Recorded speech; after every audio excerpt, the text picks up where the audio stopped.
Bonjour, ici P The Builder X Juliette. Comment tu vas, Juliette? Ça va, faut pas, et toi? Hein, la forme? X The Builder. X The Builder, ouais. Ça va, papou, Ça la va forme. bien? Ravi d'être avec toi. Merci, ça fait plaisir. Je voulais vraiment t'inviter parce que pour moi, tu as un parcours plus qu'atypique. Vous êtes pas nombreuses à avoir un parcours comme le tien, donc je voudrais raconter ton histoire. Ok, je t'en prie. On va suivre le courant jusqu'à aujourd'hui. T'as 3 semaines du coup devant toi, là, tu vois. Non, t'es une journaliste, et je sais que t'es efficace dans les mots. Avant tout, moi je t'ai connu à Next Music. Avant Next Music. Bougotop. Ah, Bougotop, c'était avant Next Music? C'était avant, ouais. Wow. Avant. Et je crois même qu'on s'est connus à Lille, papou, avec la Mafia Quinfri à l'aéronef, à l'époque. Un concert? Ouais. À ce moment-là, tu faisais quoi dans ce concert? J'avais 18 ans et je travaillais à l'aéronef et on faisait, tu sais, un festival hip-hop qui s'appelait Pas de quartier. Okay. Et t'as tout le rap game qui était là, qui était monté, etc. Enfin, tu vois, au fur et à mesure des éditions du festival. Et on a fait la Mafia Quinfri, tu vois. Et toi, t'étais là, t'étais dans les parages. Et ensuite, toujours en étant à Lille, j'ai fait de la promo. Je crois que c'est la seule fois de ma vie où j'ai fait de la promo parce que c'est vraiment l'un des postes dans ce game que je déteste le plus. La promo. Ah ouais, c'est un truc de fou. Soit je le fais, tu vois, mais je le fais de bon cœur en connectant les gens parce que le projet il est chambé, je veux donner une force, mais c'est juste faire des passes dé, tu vois, plus que. Mais c'est vrai que le métier d'attaché de presse, c'est juste un métier qui est hyper dur, en tout cas qui me convient pas. Et à l'époque, j'avais vu avec les équipes d'Alariana, Souil, Karim. et Karim, et pour l'album. Ni barreau, ni barrière, ni frontière. Et j'avais fait la promo dans le Nord. Donc on s'était connectés à cette époque-là. Ouais, voilà. Et après, je suis descendu à Bougotop et Bougotop, voilà. Bien joué pour l'historique. Joué pour l'historique. Bougotop, c'était ton crew. Ouais, aussi. C'était mon crew, c'était mon deuxième crew. Exactement. Mafia, Bougotop, Doudou, le grand frère, qui m'a embarqué avec lui dans ses missions à Pantin, là. Ouais, bah ouais, au studio Bougotop. Dans la grotte de Pantin. Ce studio qui tournait 24 heures sur 24, c'était la cour des miracles. C'était pas mal, il y avait beaucoup d'énergie dans ce studio. Mais avant tout ça, quand on est à Lille, là, t'as fini tes études, t'es encore en cours? Non, en fait, j'ai mon bac à l'âge de 18 ans, franchement, vraiment par hasard, parce que j'étais pas une bonne élève. Enfin, ça allait, c'était moyen, mais tu vois, j'avais des 2 en maths, je suis nulle, tu vois, je suis pas du tout une scientifique. Et puis surtout, moi, je suis un peu Mowgli, l'enfant sauvage. Donc, j'ai toujours eu un problème, moi, avec, tu vois, les cadres ou l'autorité qui me semble pas super justifiée, en fait. Et c'est vrai que l'école, ça a pas été des super bons moments pour moi. Même si j'ai eu la chance d'être dans des écoles privées, des vraies écoles, mes parents ils se sont saignés pour me mettre dans des vraies écoles, donc ça s'est chambé. Mais c'est vrai que très vite, tu vois, je savais pas ce que je voulais faire. J'ai fait un BTS force de vente. Et pour la petite histoire, j'ai fait 1 mois de BTS force de vente. Parce que mes parents me disaient, ouais, mais tu tchatches et tout, sois commercial, machin. Je dis, ouais, pourquoi pas, tu vois, j'essaie. Et en fait, je crois qu'il y a un truc qui m'a écœuré à vie. Et qui tu vois, qui finalement est très symbolique du contexte dans lequel on vit, du pays dans lequel on est. J'avais certainement plus de bagou que plein de gens dans ma classe. À un moment donné, on nous a demandé de faire une opération, aller vendre des porte-clés à l'effigie de l'école un mercredi après-midi dans les rues de Lille, tu vois. Et en gros, moi, j'ai pas vendu un seul fucking porte-clés parce que quand tu vends un porte-clés, tu vas vendre à qui? À des petites mamies, tu vois ce que je veux dire, que tu tchatches en disant oui, c'est pour l'école, machin. Sauf que moi, j'arrivais, on était tous endimanchés, c'est genre représentants de commerce, tout ça. Et moi, j'arrivais vers les petites mamies, elles étaient, non! C'est genre, bombe lacrymogène, presque. Ouais. Tu vois ce que je veux dire, tu sais, Et je voyais mes pincos, mes potes, petits babtous, non, ça passait crème, tu vois ce que je veux dire. Alors que moi, quand j'arrivais, on aurait dit tout de suite que j'allais faire un braquage, en fait. Ouais. Et je me suis dit, mais en vrai, ok, enfin déjà, je vois pas what's the point, tu vois, d'aller vendre des porte-clés à l'effigie de l'école, c'est même pas pour un truc humanitaire, etc. C'était un exercice, et je me suis dit ah ouais, ça va être ça l'exercice en fait, c'est ça être VRP, c'est ça être commercial, c'est-à-dire qu'en fait t'as même pas le temps d'ouvrir la bouche, voilà. Et j'ai dit vas-y, fin, c'est pas du tout mon délire. Et puis après j'ai rencontré, et c'est une histoire que j'ai beaucoup racontée, j'ai eu la chance d'assister au concert des Fujis, à la grande époque des Fujis. au Zénith de Lille, mais en mode backstage avec Olivier Cachin, il y avait Pras, il y avait Lauryn Hill, il y avait Wyclef, et en fait avec mes potes Zina et Patou, on a eu la chance de pouvoir rentrer en backstage parce qu'on n'avait pas de place, et Wyclef nous avait fait glisser, mais en plus même pas en mode starfuckeuse ou lui en mode je vais serrer des petites, etc. C'était pas le délire en fait. Et on a vu l'organisation d'un concert, tu vois, en plus les Fujis au Zénith de Lille. J'ai rencontré Olivier Cachin, tu vois, qui pour moi était waouh, une légende. Bah ouais, tu vois, j'ai découvert le rap grâce à Rapline, tu vois ce que je veux dire, sur M6, comme beaucoup de gens, tu vois, à l'époque. Et là, je me suis dit, mais tu sais, je regardais les gens qui poussaient les flycases, les gens qui organisaient le concert, ça, tu sais, tu connais, hein, l'organisation d'un concert. J'ai été en observation pendant une demi-journée, j'ai dit, c'est ça que je veux faire. Je suis retournée voir mes parents, j'ai dit, ouais, c'est mon déclic. Et j'ai dit, entre ça et les porte-clés, frère, j'ai dit, franchement, j'ai choisi. T'as choisi le concert. T'as choisi le concert. Et j'ai dit à mes parents que j'arrêtais l'école. Donc c'est celui-là ton déclic, c'est vraiment cette rencontre avec la scène en fait. Ouais. Ok. Ouais. De cette là, rencontre avec l'organisation. Avec l'organisation, ouais, t'as vu l'organisation, tu t'es dit ok, moi je vais faire ça. Mais à ce moment-là, tu sais pas quelle activité tu vas faire dans l'organisation. Je sais pas, mais je me suis dit voilà, tu vois c'était la première fois que je voyais quelque chose de concret sur, tu sais, quand tu écoutes de la musique et quand t'es fasciné par la musique, ça reste obscur en fait, ce qui se passe derrière, tu ne sais pas, tu t'imagines même pas la façon dont les choses s'organisent.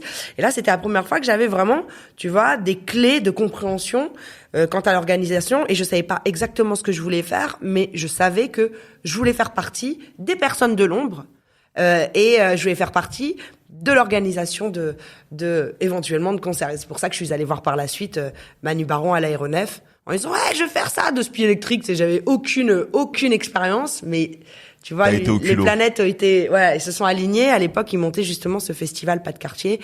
Il avait déjà fait une première édition, et en fait, pour la seconde édition, il avait envie de monter une équipe avec des jeunes qui kiffaient le peura, etc. Donc il y avait des graffeurs, il y avait des danseurs. Moi, j'en faisais partie. Et voilà, il avait monté une équipe de jeunes pour qu'ils puissent travailler sur le festival et être en formation en même temps. Et donc, du coup, il m'a embauché. Il m'a dit, ah ouais! Là, on est dans la même année. Ouais. Du déclic et ce concert. Ouais, le déclic, ça devait être au mois de septembre. J'ai arrêté septembre ou octobre. J'ai dit à mes parents, bon, j'arrête l'école. Et ils m'ont dit, ah ouais, t'arrêtes l'école. Ah ouais, super. Et donc, t'as trouvé un travail? J'ai dit, bah non. Ils m'ont dit, non, mais toi, c'est simple. Soit tu continues l'école, soit tu trouves un travail, mais tu restes pas à la maison, à dormir jusqu'à midi, tout ça, c'est mort. Donc, c'est l'un ou l'autre, ou tu te casses. Mais ils ont dit ça pour me mettre un coup de pression. Mais moi, j'étais tellement déter que je leur ai dit, bah ouais, ok, je pars. Et je suis allée vivre chez des amis à Lille. Alors, évidemment, c'était pas une embrouille. Mes parents, je crois qu'ils étaient un peu séchés, tu vois, ils s'attendaient pas trop à ce que je leur dise, je pars. Mais de toute façon, tu vois, j'avais pas le choix quelque part, parce que je savais que je voulais faire ça depuis le départ. Je me suis dit, ok, je suis déter. Donc, évidemment, j'appelais mes parents tous les jours pour leur dire qu'il m'était rien arrivé, que tout allait bien. Tu vois ce que je veux dire? Mais j'ai du coup un peu galéré, etc. Mais j'ai vécu chez un ami, chez des amis, clac, à droite, à gauche, toujours en contact avec mes rempas, mais j'ai donné des cours de danse dans des MJC, des trucs, des machins, et j'ai fini par être embauchée. Je crois que ça devait être au mois d'avril ou mai, tu vois. Et donc là, je suis revenue voir mes parents en disant, hey, j'ai mon contrat. I have a job. Ouais, voilà, tu vois. Mais ouais, j'y suis allée au culot. Mais je crois qu'à cet âge-là, quand t'as la chance en plus d'être passionné, d'être fasciné par quelque chose, tu mesures pas les risques et tu t'en fous quelque part, tu vois. Et je me dis qu'à 18 ans ou à 20 ans, si c'est pas l'âge où tu sautes, tu vois, de building de 30 étages, tu vois ce que je veux dire, et que tu te bats pas pour tes rêves, quelque part, quand est-ce que tu vas le faire dans ta vie, quoi. Quand est-ce que tu vas le faire? En tout cas, ça démarre à ce moment-là. C'est hyper intéressant. T'as ton job, là. Ouais. Tu fais ce festival. Ça a duré combien de temps? Ça a duré 1 an et demi, en fait 2 saisons. Et en fait, c'était un festival assez incroyable, puisque, enfin, maintenant il y en a beaucoup, mais tu vois, à l'époque, si je parle de ça il y a 25 ans, hein, tu vois, il y avait une programmation, ça durait 3 semaines, il y avait 4 ou 5 concerts par semaine, et on a fait passer le Wu-Tang, on a fait passer Beatnuts, on a fait passer Pharcyde. T'as vu, moi j'ai eu la chance de voir des groupes que personne connaît actuellement. C'est ça, c'est vrai. Wu-Tang, je crois que les gens connaissent, le Dirty Bastard, tu vois, Method Man, tout ça. Et à un moment donné, t'es devant Oldie B, Méthode, tu vois ce que je veux dire, les mecs ils ont des sabres, tu sais, c'est de la science-fiction, on avait réussi à les avoir, pour la petite anecdote, parce qu'ils coûtaient extrêmement cher évidemment, le Wu-Tang. Et en fait, ils avaient une date à Bruxelles et une autre au Parc des Princes à Paris, tu vois. Et en fait, dans les tournées des artistes comme ça, t'as des day-off, et sur les day-off, bah ça coûte de l'argent aux tourneurs en fait. Donc du coup, nous, comme Lille, c'était entre Bruxelles et Paris, on les a pris le jour d'un day-off. Du coup, on a payé 3 fois moins le cachet, tu vois, du Wu-Tang, et on a pu avoir le Wu-Tang. Et j'aime autant te dire que quand t'as 19 piges, t'es devant le Wu-Tang et tout ça, tu les vois en concert, ça tue, tu vois ce que je veux dire. Tu travailles à l'organisation du truc, quoi. Donc, et on a évidemment fait passer tout le rap français. Donc, il y a eu NTM, il y a eu IAM, il y a eu Raka Sonic à l'époque, il y a eu la Mafia qu'un free, il y a eu tout le secteur A, tu vois ce que j'ai refait. Là, t'as 20 ans. Et là, j'ai 19 ans. 20 Ouais. ans. Et là, je rencontre tout le monde. Et donc, à l'époque, je te dis, Souil d'Aloriana me propose de faire un peu de promo. C'est à l'époque des Blacklists dans le nord de la France. Je fais un petit peu de promo indé, tout ça, pour l'album, premier album EP du 113. Très vite, moi, finalement, étrangement, j'ai une connexion avec le 9-4 qui est cosmique. Tout le monde pense que je viens de Vitry, tu vois ce que je veux dire, alors que je viens de Fournes-en-Wep. Village ch'ti. Et là, je rencontre Doudou. Doudou, Boris, Joss, Bougotop. Doudou, ça devient mon super pote. Et Doudou me propose de travailler avec lui sur Bougotop, tu vois, et de travailler justement au management, à la communication, etc., tu vois, pour l'album L'Antidote qui sortait.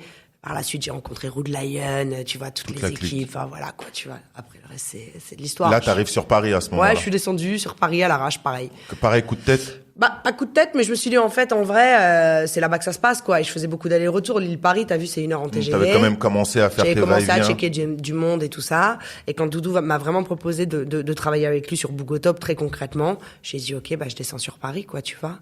Et je suis descendu sur Paris. Alors évidemment, encore une fois, toujours en mode cassos, un peu, tu vois ce que je veux dire? Enfin, tu vois, des bails d'appartements qu'on t'a prêté ou t'as échangé, t'as laissé ton appartement de Lille, des trucs, puis finalement, en fait, la personne avec qui t'as échangé l'appartement est revenue, tu vois.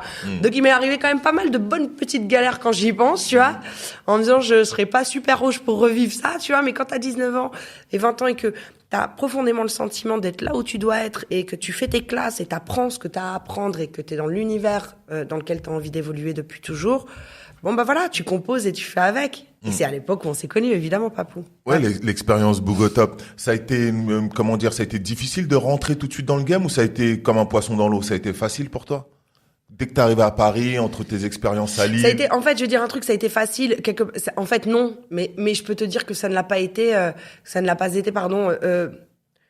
avec 20 ans de recul. Tu vois? C'est-à-dire que j'ai toujours augmenté mon niveau d'inconscience, en fait. En me disant, OK, bon, bah, de toute façon, t'es là, t'as déjà trop investi pour faire demi-tour, donc vas-y, roule. T'es une meuf, donc de toute façon, comme le monde est misogyne, tu vois ce que je veux dire? Le rap n'échappe pas à cette règle. Je pense qu'il est pas pire que d'autres milieux, je le dis souvent. Même moins pire, je pense, tu vois. Tous les milieux un peu trash, hardcore, dans lesquels t'entends des histoires un peu cheloues, c'est souvent dans des milieux politiquement corrects ou dans des milieux, tu vois, type politique où tout le monde est clean. Ça a été, toi, dans Ouais, mais ça a été. Après, moi, tu me connais, j'étais 2 spies électriques, j'étais grande gueule, carrière, machin, là. Et puis surtout, j'avais la dalle. Et puis surtout, à un moment donné, j'étais une bosseuse. Moi, je bossais des 15-16 heures par jour parce qu'il fallait délivrer et que, encore une fois, je suis pas descendue, j'ai pas quitté ma mère, mon père, ma grand-mère, mon petit frère, tu vois, ma famille, pour venir à Paris. Je connais personne, en fait. Je connais vite fait les gens, mais je connais personne, en fait. J'ai pas de famille, moi. Je suis pas une meuf de banlieue qui a, au cas où il y a une galère, sa tante, son oncle, son grand frère, son truc. C'est pas le cas, tu vois. Donc, même si toute l'équipe de Bougotop, je parle souvent de Kemar, de Rude Lion, parce qu'il m'a beaucoup protégée aussi, tu vois. Même si quelque part ils étaient là, ils me protégeaient, tu vois. Quelque part, ça restait des personnes que j'avais rencontrées il y a pas si longtemps que ça. Et moi, j'ai quitté toute ma famille, j'ai quitté mes repères, j'ai quitté ma ville pour venir à l'arrache, pour travailler dans le rap game à l'âge de 19 ans. Donc j'aime autant te dire que j'étais ni là pour, tu vois, faire des trucs chelous avec les rappeurs ou machin. J'ai jamais été une fan, en fait. J'ai été une fan de la musique, mais j'ai pas été une fan des hommes. Tu vois. Et en plus, tu vois, en plus, c'est important de dire ça parce que j'ai fait un truc, il y a pas longtemps à Grigny, et t'as des gamines qui me demandaient quand même s'il fallait être, en mode, s'il fallait avoir des aventures avec des rappeurs, tu vois ce que je veux dire, pour y arriver dans le game, quoi, tu vois. Et les petites de 13 ans te posent cette question. Et tu leur dis, mais surtout pas, faut faire tout à fait l'inverse, en fait. Et donc, du coup, j'étais là, j'étais déterminée. Donc oui, ça a été très dur. Parce qu'il n'y avait pas beaucoup d'argent à l'époque, parce que le game n'était pas ce qu'il est aujourd'hui. Il était pas ouvert. Parce que, en effet, c'est dur d'être une meuf seule, même si tu t'occupes de 25 gros gaillards, etc. Tu vois, eux aussi, ils étaient jeunes à l'époque. Fallait apprendre à gérer les projets. T'as appris sur le tas, j'imagine. Autodidacte, tu vois. Mais en même temps, ça me fascinait parce que j'avais l'impression d'apporter quelque chose et déjà, je découvrais quelque chose et j'avais réellement l'impression d'apporter une plus-value au projet sur lequel je travaillais, tu vois. Donc ouais, c'était cool, mais c'était hardcore, ouais. Ben, ça devait être super violent. Je m'en rends même pas compte, là. Tu découvres tout un univers. Déjà, l'univers parisien. Après l'univers parisien, banlieue. Plus rap. Plus maison de disques. T'as découvert tout ça d'un seul coup. Ouais. Avec tout le monde d'un seul coup, tout ça, machin, tu vois. Et c'est vrai que je te dis à la fois, Ok, Bougotop, l'univers de Doudou, le studio, etc. Tous ces jeunes artistes, parce qu'il y avait beaucoup de jeunes artistes qui étaient produits, tu vois. En même temps, Mafia qu'un Free, parce que très vite, en fait, finalement, on se connaissait déjà du nord de la France, en fait. Moi, je me souviens être venu vous voir à un concert à Vitry ou à Orly. Et là, d'un seul coup, on était encore à l'époque de la demi-lune, etc. Je te parle de ça en 97, 98. Tu vois ce que je veux dire? Donc, là, il y a Kerry, il y a Las Montana, tu vois ce que je veux dire? Moi, j'arrive là-bas, je suis avec Kemar. Et là, tu dis, waouh, tu vois, là, t'apprends. T'es sur une autre planète, en fait. C'est un autre délire. Ouais, là, tu vois... Enfin, ça n'a... Je vois l'étendue du carnage, tu vois, Express D, que je connaissais bien aussi et qui était très proche de la Mafia qu'un Free et tout à l'époque, 78.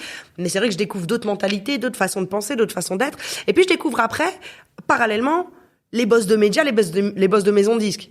Et là, c'est encore une autre paire de manches. J'aime autant te dire que, par contre, ils étaient incroyablement misogynes, incroyablement odieux, incroyablement condescendants avec moi. Encore une fois, je m'en rendais pas compte à l'époque. Mais quand je vois comment certaines personnes me parlent aujourd'hui, ah ouais, laisse tomber. Ils avaient à ce point-là. Ah, ils étaient odieux, ouais, vraiment. Et je te dis, même finalement, tu te dis les mecs, les rappeurs, les gens avec qui j'étais, c'était cool en fait. Tu vois ce que je veux dire? Moi, jamais personne m'a manqué de respect. Il y a une mauvaise image, mais en fin de compte, dans le fond, ils sont beaucoup plus respectueux que certains autres milieux. Ah ben clairement. Moi, il y a aucun rappeur qui m'a manqué de respect un jour dans ma vie, mais jamais. Et aucun manager, jamais. En revanche, je te dis, des directeurs de radio, des directeurs de maison de disques, mais comment te dire que les mecs qui me parlaient comme si j'étais moins que rien, tu sais, une mouche qui vole, je crois qu'ils y auraient prêté plus attention qu'à moi, quoi, à l'époque, tu vois. Et pourtant, j'arrivais d'éther avec des vrais albums, des vrais trucs, des machins, mais tu vois. Donc, les vraies difficultés, je les ai rencontrées là aussi. Et puis après, évidemment, les cums, faut prouver. Je sais pas si tu te revois à 21 ans ou à 22 ans. Je sais pas si tu te souviens de revoir. Oui, mais c'était autre chose. C'était un autre truc, tu vois. C'était un autre truc, une grosse galaxie. C'était une autre galaxie. Sans doute la pression des mecs qui ont besoin de vendre. Ouais. Mais avec les mecs, franchement, moi, les gars me faisaient confiance. C'est-à-dire qu'en fait, très vite, tu sais, c'est la street, hein. Les choses sont pragmatiques, en fait. Tu vois ce que je veux dire? C'est main droite, main gauche. Ok, ça fonctionne, c'est cool, on roule ensemble, quoi. Mais après, c'est vrai que quand je vois le truc avec du recul, on se prenait tous pour des darons et des daronnes. On avait 20 piges, hein, papou, hein. Ouais. Non, mais parce qu'on avait déjà tous du vécu déjà. Mais, 20 ans plus tard, tu te dis, ah ouais, on se prenait grave pour des grands. Et c'était ouf, parce qu'en fait, malgré tout, il y avait des tournées, il y avait des concerts, on gérait une économie, on faisait des trucs à 20 piges, tu vois. Donc, on avait des responsabilités aussi. Il y avait une grande économie. Bah oui. Qui est toujours d'actualité, sans doute faite différemment. Et toi, à ce moment-là, quand tu rentres dans cette économie, comment tu t'organises? Mal. En termes d'économie, très mal. C'est-à-dire que moi, j'ai jamais, tu vois, c'est à l'image de mon 2/20 en maths, à mon bac, tu vois. Je m'organise très mal économiquement. Ouais. C'est dur, c'est archi dur. Gérer des projets, comment tu vas les financer? Non, mais c'est pas moi vraiment qui gère les finances, en réalité. À ce moment-là, tu vois, justement.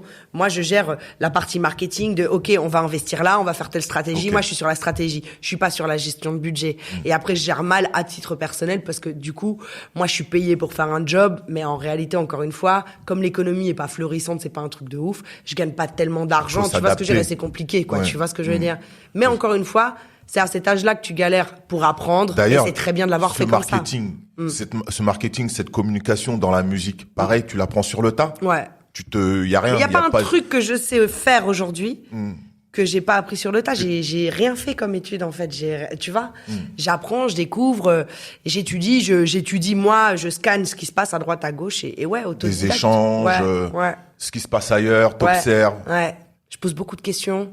Je pose beaucoup de questions. On dit souvent l'humilité précède la gloire, mais je trouve que dans ce genre de cas, faut être déterminé, il faut être humble, il faut savoir poser des questions aux gens qui savent. Moi, j'ai jamais eu de problème à dire jusqu'à aujourd'hui, je ne sais pas, ou tu vois, ou avoir l'air conne dans un dîner mondain parce que j'ai pas compris ce que la personne a dit, ou j'ai même pas compris le mot qu'il a employé ou machin. Et je préfère te demander une fois, tu vois, avoir l'air conne une fois, comme on dit qu'être conne toute ma vie, en fait. Et en vrai, moi, j'étais là pour apprendre, donc j'ai beaucoup évolué avec des gens beaucoup plus âgés que moi, en fait, en plus, tu vois. Donc il y a une grande accélération. 20 piges, j'arrête le bac. 18 piges, 18 piges, j'arrête le bac, je fais mon festival dans lequel les étoiles sont alignées. Boum, j'arrive sur Paris, je travaille avec Bougotop. Après, Bougotop, t'apprends tout le game, plus les relations, plus le réseau. Boum, t'arrives en maison de disque. Ouais. J'arrive en maison de disque parce qu'à l'époque, du coup, Kemar décède, paix à son âme, et du coup, Express D a plus vraiment d'encadrement, en fait, tu vois, et Kurtra me demande de le reprendre en management. Il sort à l'époque un album qui s'appelle Le Labyrinthe. Je me rappelle. Kurtrak, qui est un rappeur d'expression directe. D'expression directe. Et du coup, je travaille sur l'album Le Labyrinthe, qui cartonne, tu vois. Et je reprends aussi une partie du management d'Express D, tu vois. Mais Express D, du coup, a des petits soucis avec Universal pour des raisons sombres. Contractuelles. Ouais, contractuelles. Et parce qu'à l'époque, en fait, le rap game, c'était vraiment, tu vois, quand les gens disent, ouais, on est en Kaira, machin, aujourd'hui, machin, c'est sombre. Il y a rien de sombre dans le rap game aujourd'hui. Tout est beau. Tu vois, t'as vu? Nous, on a perdu beaucoup de gens qui sont vraiment morts, qui rappaient, mais ils sont vraiment morts dans la rue, dans des conditions de la rue, tu vois. Express dit, ça partait en gifle, de directeurs artistiques, ça a égorgé des pitbulls de gens, dans des studios d'MCM. Enfin, tu vois. À un moment donné, on était dans des histoires assez rocambolesques, dois-je dire. J'ai pas entendu ça dans le rap game depuis 15 ans. Mais je trouve ça bien, ceci dit. Tant mieux que ça n'existe plus, tu vois. Toi qui arrives de Lille et en 3-4 ans, tu te retrouves dans des situations comme ça génère quoi chez toi? C'est lunaire. Hein? C'est lunaire. C'est lunaire. C'est complètement surréaliste. En fait... T'as envie de te battre? T'as envie de partir? Ce niveau de violence, il y avait un niveau de violence... Et puis moi, je te dis, j'étais pas entourée par des bisounours, hein, tu vois ce que je veux dire. Moi, j'ai le souvenir de la première fois que je rencontre Woodlion, ou l'une des premières fois où on se rencontre, etc. Je vais dans son studio, on l'attend, il me dit, attends, j'arrive. J'entends un sbeul, mais un bordel dans la pièce à côté, un truc de ouf. En fait, il était en train de monter en l'air un mec, mais monter en l'air un mec d'une façon, mais tu vois, ses mains, elles étaient en sang, lui était comme ça, le mec, il était, tu vois, laissé pour mort, tu vois. Enfin...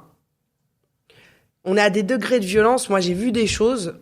Je crois qu'en fait, quand t'es jeune, tu t'en rends pas compte. Je vais même plus loin. Parfois, la violence te fascine. Il y a un truc hyper fascinant, en fait, dans ce genre de... Tu sais, t'es dans Menace to Society. Tu sais, tu vis Boys in the Hood. C'est fascinant. Moi, je suis pas un cum, j'ai jamais pris part à ça. Tu vois ce que je veux dire? Mais effectivement, t'es dans des zones que je pense que je serais incapable de gérer aujourd'hui, en fait. Tu vois, avec l'âge et tout, je peux pas. Mais à l'époque, tu le vis, c'est là, c'est comme ça, c'est omniprésent, ça fait partie de ce game. Ça peut même tristement être amusant, en fait. Tu vois ce que je veux dire? C'est un délire quand même, hein, de dire ça, mais c'est vrai. Et heureusement que le rap n'est plus comme ça. Heureusement que maintenant, tu vois, que les gens plus... Ouais, ça va, tu vois.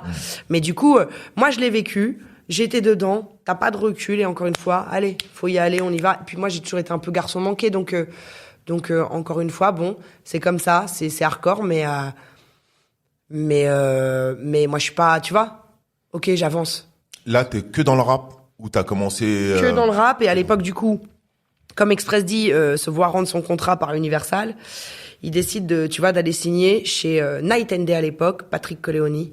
Qui a été l'un de mes mentors, grand monsieur qui est décédé maintenant, paix à son âme, qui est certainement le plus grand DA que j'ai rencontré de ma vie et qui a été mon master pendant des années, qui m'a appris tellement de choses. Tu le rencontres à ce moment-là ou tu le connaissais déjà? Je le rencontre à ce moment-là et en fait lui, il a un poste de chef de projet qui se libère. C'était William Edor qui maintenant dirige Warner, et enfin à la tête de Rex 118 en fait, qui était chef de projet pour lui, qui après était parti chez Nouvelle Donne, etc. Et il me dit, j'ai un poste de chef de projet, je vais essayer de te faire entrer en tant que chef de projet. Et je te cache pas que j'avais 21 ans, ça faisait quand même 2 ans que je galérais, tu vois, parce qu'après, tu sais, c'est Abracadabra Production, les mecs ils te donnent un billet, ils te donnent, tu vois, j'avais pas de fiche de paie, tu vois, cassosserie, tu vois, à un moment donné, t'es une meuf à 21 ans, t'as juste envie aussi d'avoir un peu de stabilité, et ça a été mon premier job, tu vois, officiel dans l'industrie, quoi. Okay. Et donc j'ai été embauché chez Next Music comme ça. Voilà, chez Next Music, là où en même moment il y a Ideal J. Il y a eu tellement d'artistes. Il y a eu Alibi Montana, je crois. Ouais, non, il y a pas. Je crois qu'Alibi, non, il y a pas. Si, il y a eu Alibi, mais il y a eu tellement d'artistes. Il y a eu Intouchable, les points sur les i, tu vois. On avait sorti. Je revois Dawala, tu vois, en mode moitié rappeur, moitié manager, avec les points sur les i, etc. Intouchable, groupe que je suivais depuis très longtemps, en fait, à l'époque. Et puis après, moi, je suis passée vachement dans le reggae dancehall, en fait, étrangement. Ça, c'est beaucoup plus tard. Même pas, parce qu'en fait, quand je suis arrivée chez Next Music, le gros business, c'est en France, c'était limite même plus, il y avait le rap, mais c'était reggae dancehall. Et ça a duré 4-5 ans, ce truc-là. Cette vague mondiale de Capleton, de Bounty Killer, de Warrior King, de Junior Kelly, d'Anthony B, de machin, où d'un seul coup, en fait, tu sortais le moindre album de Sizzla, t'en vendais 70 000, normal. Tu vois ce que je veux dire? Et moi, au départ, j'étais même pas là-dedans, tu vois, reggae, ouais, cool, ok, c'est mignon, mais c'était pas mon délire, en fait. Et puis, j'ai découvert le New Roots.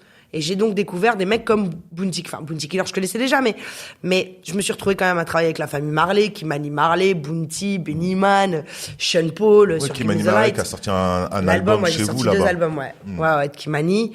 Et donc tout ça, en étant parrainé par Patrick Lony, qui lui par la suite est parti pour monter sa boîte nocturne. Et qui, du coup, m'a laissé son poste et je suis devenue DA, label manager chez Next Music, je crois, à l'âge de 24 piges, en fait, tu vois. Tu es resté combien de temps là-bas? Je suis restée en tout 5 ou 6 ans, mais je suis partie à l'âge de 26 ans. Ouais. Donc, on a travaillé sur Papa Wemba, Koffi Olomide, parce qu'il y a aussi beaucoup d'artistes africains, Taboulé Rochereau, Magic System, premier Gaou, souviens-toi, à l'époque, tu vois ce que je veux dire. Il y avait un peu de Peura, tout ça, mais pas tant que ça, en fait. Tu vois, on avait signé Balassé 4, c'était Monsieur R, Youssoufa, Philo, tu vois. Leur clique à l'époque. Non, on avait signé quelques trucs, mais en fait, effectivement, j'étais plus sur, tu te dis, du reggae, la musique Kinf, etc., quoi, tu vois, finalement, à l'époque. Et à 26 ans, j'ai arrêté, ça m'a gonflé, en fait, le système des maisons de disques. C'était l'époque où le disque se cassait la gueule et que personne ne voulait voir que le disque allait se casser la gueule et que de toute façon, ils étaient battus, tu vois. Moi, j'allais au Midem et je voyais les mecs qui disaient, ouais, on va faire des plus belles pochettes de disques, comme ça, les gens vont recommencer à acheter des disques. Et tu leur dis, mais jamais de la vie, en fait, tu vois. Et donc, du coup, moi, j'ai décidé de, partir et monter ma propre boîte. À ce moment-là, mais j'avais déjà eu la chance, en fait, dans ces 5 ans-là. Bon, déjà, t'as un salaire fixe, déjà, donc je peux te dire que ça change des choses. T'es en CDI, tout ça, tu sais, t'es dans un vrai truc. Donc, j'ai pu avoir un appartement, mon truc, tu vois, être plus stable. Et puis surtout, j'ai eu la chance d'être en maison de disque indépendante. Et qui dit maison de disque indépendante, c'était une énorme maison de disque. On était 110 dans la boîte. On distribuait des albums et des artistes du monde entier. Et du coup, moi, j'allais en Jamaïque, à New York, dans les Caraïbes, en Allemagne, en Hollande, tu vois, signer des artistes ou récupérer, tu vois ce que je veux dire, ou vendre les nôtres à l'international. Donc très vite, j'ai eu la chance de faire 10 fois le tour du monde, tu vois ce que je veux dire, pour à travers la musique. Et ça a été vraiment une source d'apprentissage énorme. Fut un temps, j'ai travaillé avec 80% d'anglophones, en fait. Je travaillais quasiment plus avec la France, tu vois ce que je veux dire, on faisait nos distribs. Tu parles anglais? Ouais, couramment, ouais. À l'époque? Ouais. Ouais. T'as pas eu de problème à te mêler à la masse. Au début, je pensais que je touchais ma bille, mais je te cache pas que quand j'ai parlé avec les Jamaïcains, je comprenais rien à ce que les mecs disaient. Il y a un problème d'accent. Donc je parle pas toi jamaïcain maintenant en plus. Je te jure que c'est vrai. En tout cas, je le comprends. Ouais. Donc pareil, t'apprends sur le tas, quoi. Ouais. Donc il y a plus une partie reggae, une petite partie hip-hop. Dancehall, ouais, hip-hop, ouais. Au bout de 4 ans, tu pars. Ouais, 4-5 ans, je pars, ouais. C'est quoi le déclenchement? C'est ce que t'as dit? C'est le fait que le disque, il se casse la gueule? Ouais, le disque se casse la gueule. J'en ai un peu marre, moi, très honnêtement, parce qu'encore une fois, c'était une autre époque. J'en ai vraiment marre d'aller voir des grosses radios qui regardent, en fait, à l'époque, tu allais voir les programmateurs radio, ils regardaient ton album, ok, super, machin, tu leur donnais tous les outils marketing, tous les arguments. Et puis, ils retournaient le CD, ils regardaient le logo, c'était une maison de disque indépendante, et tu savais que de toute façon, t'avais aucune chance, tu vois, de rentrer tes albums en playlist. Et donc, en fait, la vie d'un indépendant, c'est développer un artiste, tu vois, découvrir un artiste, le développer, tu vois, donc ça va de Adventura à, je te dis, Magic System, premier Gaou, à Sean Paul, Give Me the Light, tu vois ce que je veux dire, ça c'est nous. Le développer jusqu'à vendre des 50, 60 000, et d'un seul coup, en fait, tu te le fais péter par une major, tu vois, qui a 100 fois plus de moyens. Tu peux pas dire à l'artiste... bah non, reste avec nous parce qu'on t'a découvert et qu'on a tout fait pour toi, tu vois, parce qu'on n'aura jamais les moyens de s'aligner aux majors. Et en plus, les majors, elles, avaient des deals avec les radios nationales, en sorte que, de toute façon, nous, on était bloqués. Ils voulaient pas nous rentrer. Donc j'étais assez... Ouais, mais non, en fait, c'est faux. On n'était pas trop petits, tu vois ce que je veux dire. Et avec Magic System, par exemple, on l'a prouvé, on a vendu 1 million d'albums. Magic System, premier Gaou. T'arrives avec du Zouglou et tu vends 1 million en France. C'est juste de la science-fiction, tu vois. Donc on a eu plein de tubes, tout ça, mais c'était tellement dur en tant que maison de disque indépendante. Y a plus ce truc-là aujourd'hui. Tu vois, ça n'existe plus et ça, c'est très cool, tu vois. Mais les majors, à l'époque, c'était monopole absolu. Si t'étais pas en major, t'étais mort dans le film, tu vois. Même dans le scénario, frère. Donc, du coup, j'estimais avoir appris un peu DA, label manager, etc. Encore une fois, j'ai estimé avoir appris tous les postes ou toutes les choses que j'avais à apprendre. Et ouais, je me suis dit, je fais un autre truc. Ah, t'avais déjà une autre idée en tête? Ouais. Il y avait même pas de off. Là, il y a pas de pause. Ouais, j'ai envie tu quittes. Ouais. Je quitte, je monte ma boîte. Directement. Ouais. Dans Influence musique, ouais, à l'époque. Ouais. Dans la même année. C'est une boîte de quoi? C'est une boîte de n'importe quoi. C'est devenu 360, dirons-nous. Ça, c'est le grand mot à l'époque. Communication, Marketing, communication, management, label management, cours des miracles, tu vois. Je m'étais associé avec Boris et avec Doudou, donc j'aime autant te dire que tu as v'là les associés, c'est la fine équipe. Là, on a jusqu'à 9 salariés quand même. On embauche des gens et tout. Mais là, je me rends compte que je suis naze, mais archi naze, mais je suis éclatée au sol, tu vois. En tant que gérante. En tant que gérant. Ah ouais. C'est-à-dire que, mais en fait, je le savais, mais je regrette pas du tout, parce qu'en fait, les expériences sont faites pour te connaître et savoir ce en quoi t'es bonne, ce en quoi t'es naze, tu vois.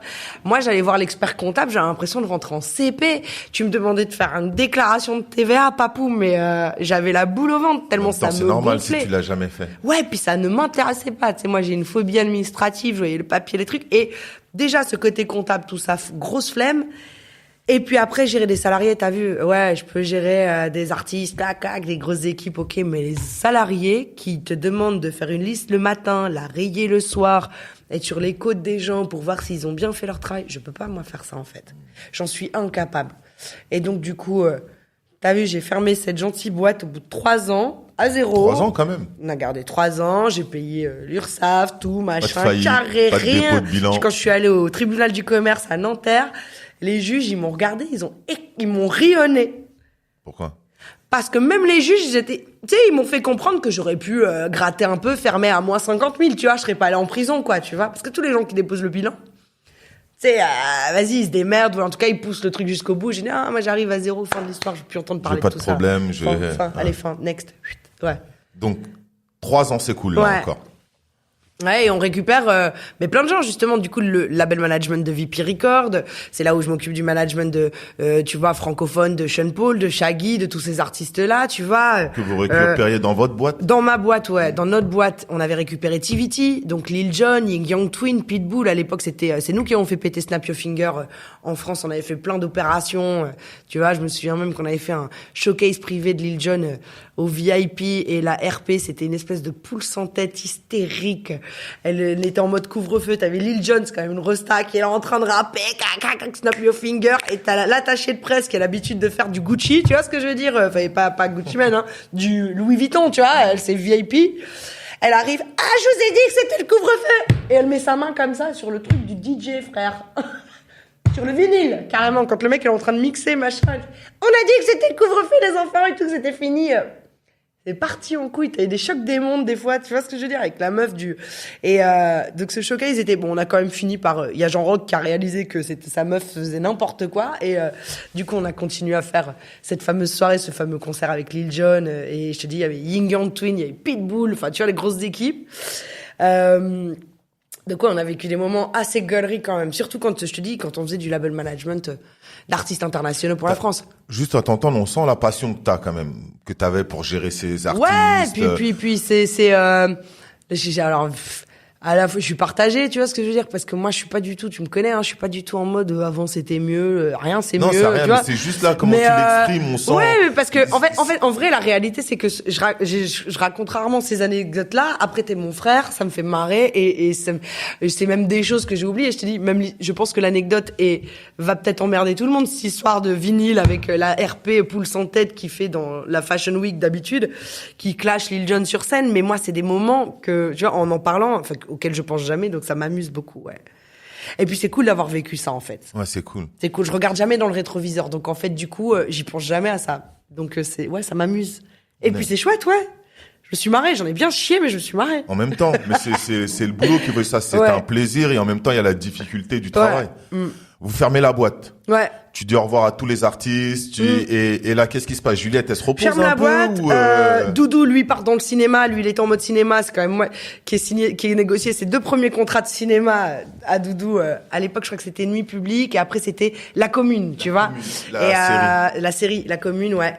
Et donc, je me faisais passer pour son agent cinéma, ce qui quand même hurlé de rire, mais ça va, je me suis plutôt pas mal démerdée.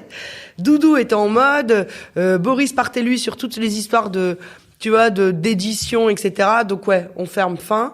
Et en fait, ça faisait des années qu'on me proposait de faire de la radio, de la télé. Tu vois, quand j'étais jeune, visiblement j'étais fraîche, mais tu me connais, j'ai jamais fait gaffe à ça. En fait, moi je me suis jamais attardé, tu vois, sur le physique et tout ça. Et d'ailleurs, je crois même que j'ai toujours été complexée, moi. Tu vois, je me suis toujours vue vilaine, tu vois. Je te jure, mais jusqu'à aujourd'hui. Mais c'est un truc de ouf, c'est vrai.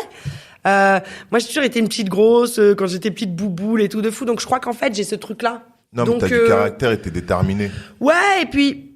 Enfin, je sais pas, jamais joué de mon physique et je pense que finalement, j'étais fraîche, mais je m'en suis jamais rendu compte. Donc voilà, et on m'a souvent proposé de faire de la télé. Merci papou, ça c'est gentil, ça tu me regardes avec les yeux de l'amitié. Mais... Non, avec les yeux d'un homme. Écoutez-moi, elle l'est toujours. Bref, vas-y, je vais rougir.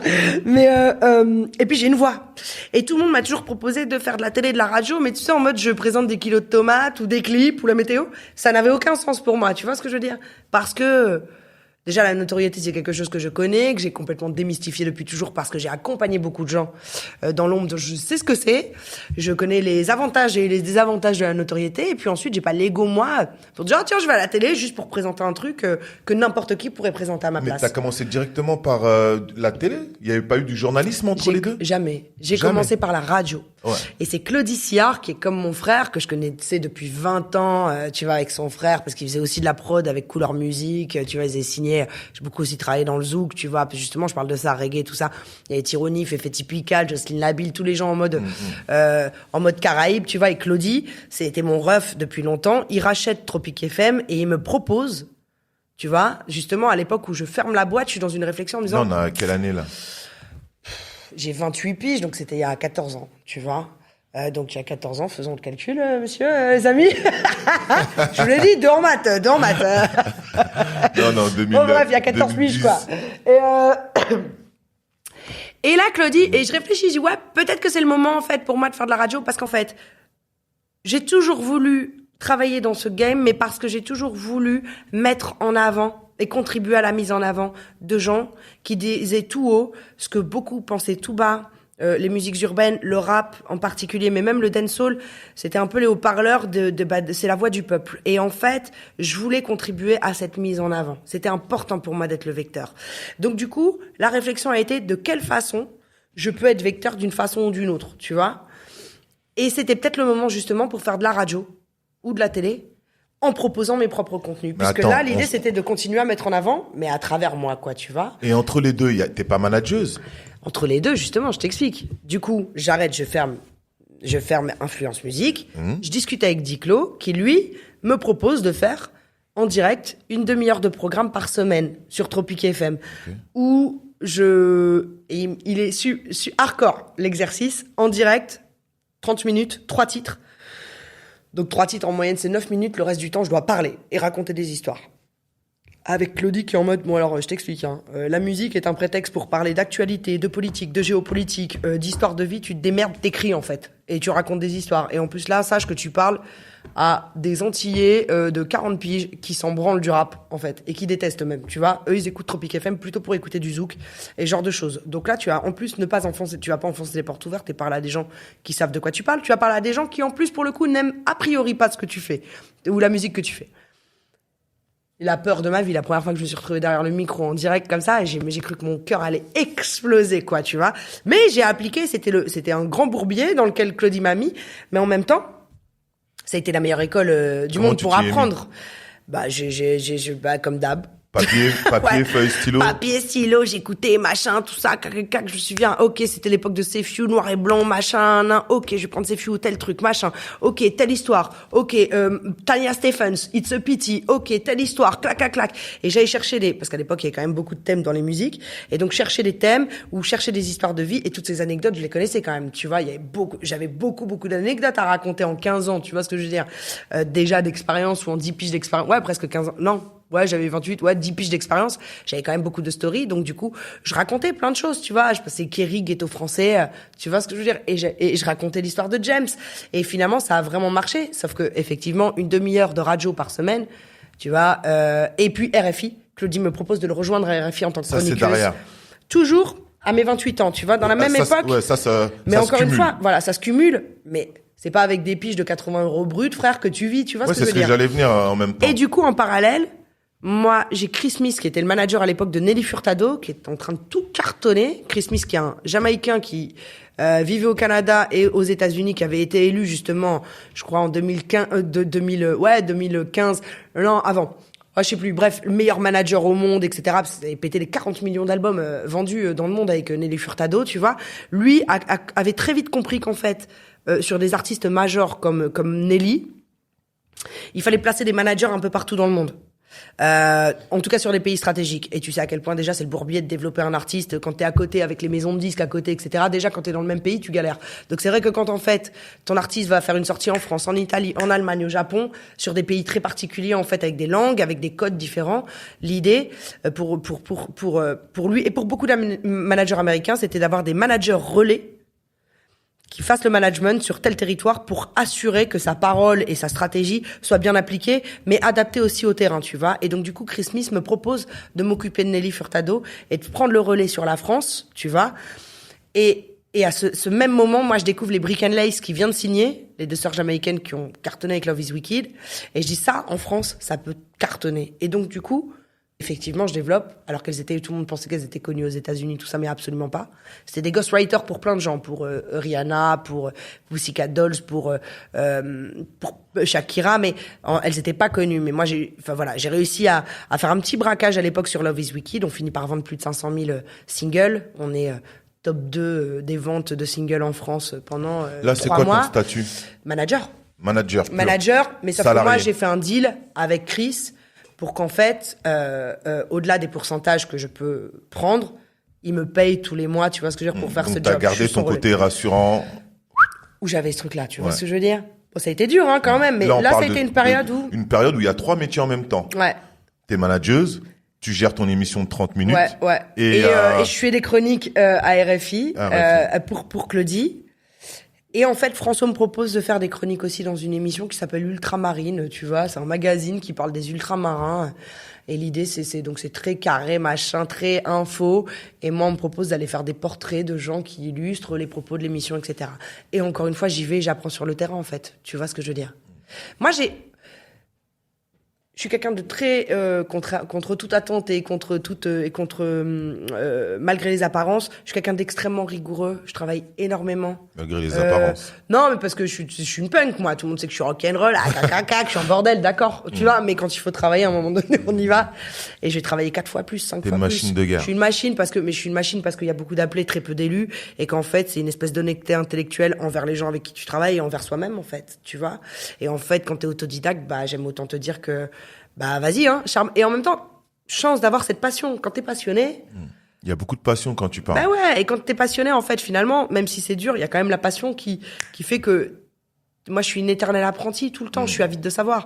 Et puis, mon grand truc, moi, je sais que je suis un vecteur. Je laisse jamais les gens indifférents. Je provoque même je provoque des extrêmes d'une façon aussi illégitime d'un côté comme de l'autre. Soit les gens m'adorent, soit ils me détestent. Et pour des raisons aussi, complètement, lunaires, en fait. Mais du coup, c'est cool, parce que le fait d'être en média et machin. T'es hyper apprécié sur les réseaux sociaux. T'as beaucoup de commentaires.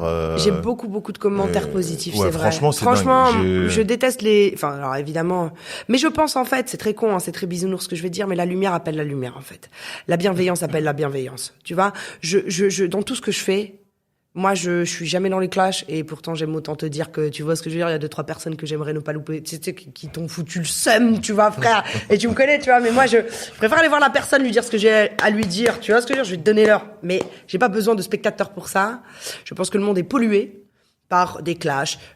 Tu vois, tu regardes Pascal Pro, Zemmour, machin, la télé, ça n'est que ça. Les médias, ça ne sont que dans le buzz, le truc, le machin, la médiocratie, les anges de la télé-réalité, les machins. En fait, à un moment donné, moi, j'estime que quand t'es médiatisé, t'as une responsabilité. Moi, je prends ma responsabilité. Je prends ma part, je fais ma part. Et sur RFI, j'ai très vite parlé à des millions de personnes. Je considère que même si je parle à 10 personnes ou à 350 millions de personnes, comme c'est le cas aujourd'hui, j'ai une responsabilité. Et moi, ma responsabilité, en tout cas que je suis prête à assumer, c'est d'envoyer de la lumière et de la bienveillance aux gens. Et du love. Et on m'a souvent dit, vas-y, t'es angéliste, toi, paix, amour, lumière sur vous. Non, et franchement, de l'énergie pure. Moi, je m'en fous, je le pense, en fait, tu vois. Et je préfère dire aux gens, paix, amour, lumière sur vous, one love, et je le souhaite de tout mon cœur. Et en fait, finalement, c'est ce qui est devenu ma grande force. Et c'est ce qui fait que les gens ont kiffé. Tu vois, en dehors du cynisme parisien, où d'un seul coup, il faut être un peu, tu vois, soi-disant impertinent, tacler les gens, tu vois, ce que je veux dire, pour avoir intelligent, tu vois. Moi, je me suis jamais cherché à avoir cette consistance-là. C'est une idée, en fait. Et j'ai toujours eu, ouais, mais tu sais, il y a beaucoup de gens qui pensent que t'es intelligent parce que tu piques, parce que tu tacles, parce que, t'as rebondi sur, t'as été chercher tel cadavre dans le placard. Je m'en branle, moi, de ça, en fait, tu vois. Parce qu'en fait, les cadavres dans le placard, c'est 10%. Ce qui m'intéresse, moi, c'est les 90% là, qui sont super cool, intéressants, parce que tous les gens que t'interviews ou que tu mets en avant et qui ont réussi à atteindre certains stades à un moment donné, ils ont forcément quelque chose de différent ou ils ont fait un truc formidable. Et c'est ça, moi, que j'ai envie de donner. C'est de l'inspiration que j'ai envie de donner aux gens. C'est de la bonne vibe, c'est de l'espoir. T'inquiète, je suis même pas inquiète pour toutes les personnes qui vont faire du sale et des trucs sombres. Il y a que ça en médias, en radio, en télé, il y a que ça. Donc, moi, je suis ok, je fais ça et c'est pour ça que il y en a des trolls, hein, des fois, hein. Alors moi je t'explique, hein, mon mur c'est pas la démocratie, donc déjà je discute pas avec toi, j'ai même pas le temps de parler avec mes amis, tu vois ce que je veux dire, donc je vais pas rentrer dans un débat avec une personne que je ne connais pas sur internet, tu vois, qui est peut-être un petit breton de 12 ans, tu vois ce que je veux dire, qui se prend pour un chef de gang, tu vois ce que je veux dire, et qui va me faire la leçon. Ça c'est petit 1, petit 2, je trouve ça d'une violence inouïe. En fait c'est super dur, je m'en suis mangé des trolls, c'est hyper violent en fait, t'as juste envie de remonter l'adresse IP de la personne et aller la voir parce que tu sais qu'en fait elle va me parler mandarin quand elle va être devant moi, tu vois, ça c'est sûr. Mais donc c'est relou, et en même temps, t'as même des gens, tu vois, sur Légendes urbaines qui me disent « Ah super, l'émission, c'est un salon de massage en fait, l'émission. » Oui, m'a fait beaucoup rire, cette... Eh ben voilà, et l'autre elle veut gratter l'amitié, et nanana, et tu dis « Mais je veux gratter quoi moi ?» Non, à partir du moment que tu deviens public, c'est comme ça. Mais tu sais que moi je suis d'une nature... Alors, ça m'échappe complètement. Je peux comprendre tous les schémas de pensée du monde, je peux comprendre... des choses qui sont aux antipodes de ma culture, de mon éducation, aux antipodes de mes valeurs. Je peux comprendre des schémas de pensée. Je peux comprendre, et c'est la chance d'avoir voyagé dans le monde entier, et en plus je suis ouverte parce que je sais que j'ai pas la science exacte.